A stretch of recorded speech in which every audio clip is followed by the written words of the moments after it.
Si vous observez le monde des jardins, vous êtes aperçu probablement que depuis quelques mois, quelques années peut-être, zen, la zénitude, c'est le jardin épuré, c'est la tendance, quoi, c'est la mode. C'est la grande tendance, c'est-à-dire peu de végétaux, beaucoup de minéraux, peu d'entretien, de la lumière, de l'ombre, des végétaux asiatiques comme les érables japonais qui reviennent en force. Tout ça mixé donne un petit côté détente, un petit côté vraiment personnel et qui nous permet d'utiliser le jardin et d'en profiter vraiment toute l'année. Alors les grandes bases du jardin, je les ai réinterprétées. La grande zénitude, je l'ai réinterprétée ce matin dans un jardin traditionnel, 200 mètres carrés, regardez, un jardin de ville avec des grands murs qu'il fallait bien sûr masquer pour donner un petit côté, voilà le avant, le barbecue classique, un mur très imposant qui retient de la terre derrière.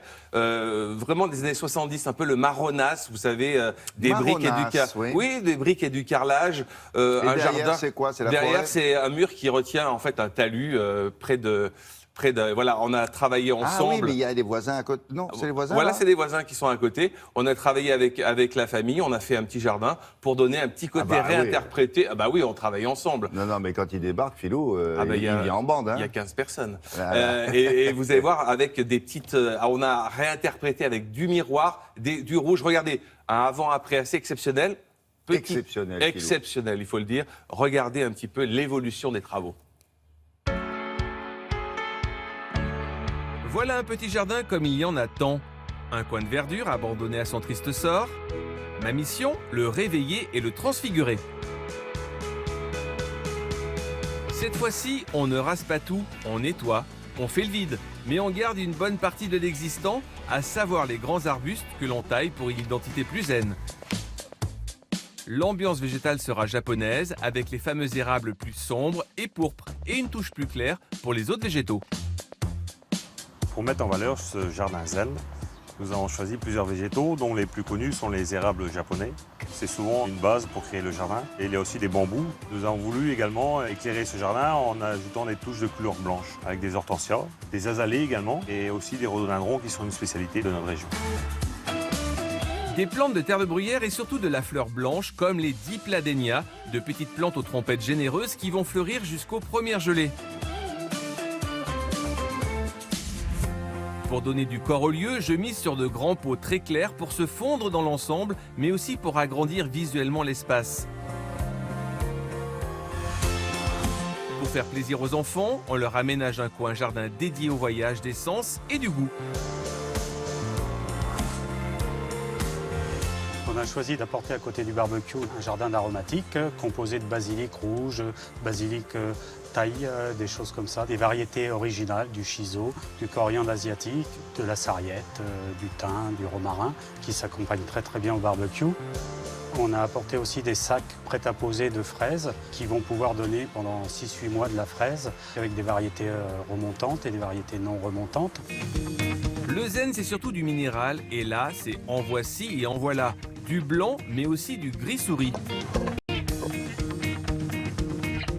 J'ai choisi toute la gamme ardoise, puisqu'on est dans l'air du temps avec un esprit assez zen contemporain, en passant par le pas japonais, le piqué d'ardoise, la bordure ardoise, également agrémenté de gravier roulé blanc. J'ai choisi un galet de marbre blanc dans un esprit décoratif pour apporter de plus de luminosité au jardin, dans un esprit zen et contemporain. La cerise sur le gâteau, c'est aussi de casser de façon virtuelle le grand mur blanc. J'ai fait découper des lamelles de miroir acrylique que l'on fixe tout simplement au mur avec une colle spéciale. Je prolonge ces longues bandes avec des lanières de peinture rouge zen.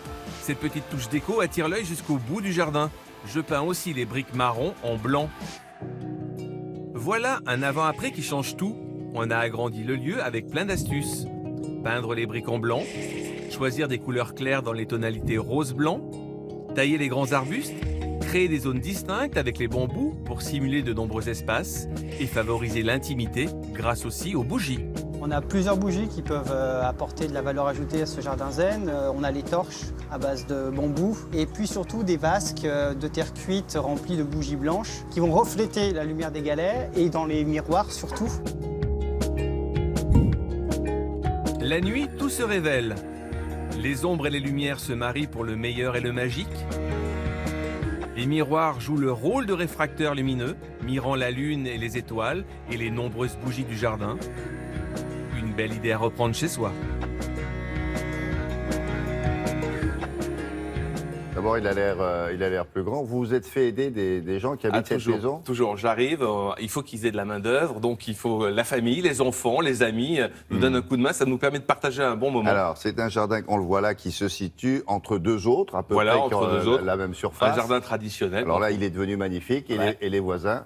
Ah ben les La voisins. tronche. Ouais. En fait, souvent quand Ils on en relook veulent un comme jardin ça. comme ça, les voisins Oui. ils se disent bon on va le faire nous-mêmes. Bah, évidemment. Donc ça stimule les voisins en fait. Ouais. Voilà. Et ils font appel à vous? Non. Non, bah Pas non. pas forcément. Je change de région quand même.